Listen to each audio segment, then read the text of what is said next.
क्या कुछ है क्या? देखिए, महाराजा सुहेलदेव पासी हमारे समाज के धरोहर के रूप में माना जाता है। हम बचपन से ही महाराजा सुहेलदेव पासी को अपने समाज का अगुवा माना गया है। उनको एक अच्छे प्रशासक, उनको एक अच्छे राजा के रूप में हम लोग शुरू से हिस्ट्री में भी पढ़ाया गया है। महाराजा सुहेलदेव पासी का बहराइच में राज था। सन 1030-31 में गजनवी का भांजा सलार मसूद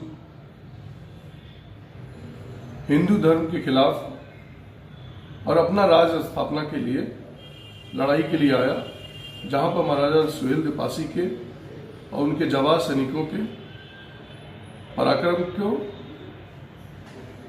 कई दिनों तक लड़ाई चली और उसमें वो मारा गया।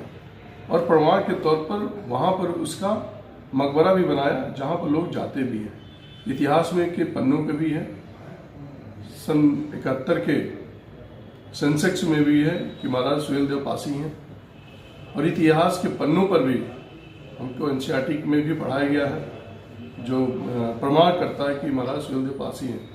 और मुझे कुछ दिन से ये अखबारों के क्लिपिंग से और कई लोगों के मार्फत जब हम लोगों ने टीवी के चैनलों में, अखबारों में देखा कि महाराजा सुहेलदेव पासी के इतिहास से छेड़छाड़ किया जा रहा है, उनको दूसरे समाज से जोड़ा जा रहा है, तो मैंने उस पर पत्र लिखा। और ये मैं मांग करता हूं सरकार से भी कि हमारे इतिहास को मिटाने का काम नहीं किया जाए। पत्र के माध्यम से जैसे क्या मूर्ति स्थापना के लिए आपने क्या? देखिए, महाराजा सुहेलदेव पासी का पहले से मूर्ति बहराइच में स्थापित है। वहां पर मूर्ति के उनके नाम को लेकर महाराजा सुहेलदेव पासी हैं, उनके नाम को लेकर जो विवाद बना है, मैं उस पर टिप्पणी करना चाहता हूं कि उनके नाम के आगे किसी भी प्रकार का कोई छेड़छाड़ नहीं किया। अच्छा, क्या वजह है कि अभी तक सुहेल जी को कोई याद नहीं कर रहा था? चुनाव जैसे जैसे करीब आ रहा है। नहीं, देखिए, चुनाव से जुड़ा हुआ मैंने आपसे पहले कहा, ये हमारे इतिहास के लिए है। और ये चुनाव न कोई अभी चुनाव है न कुछ है। मैं आपसे पहले ही कहा कि हमारे समाज के धरोहर है।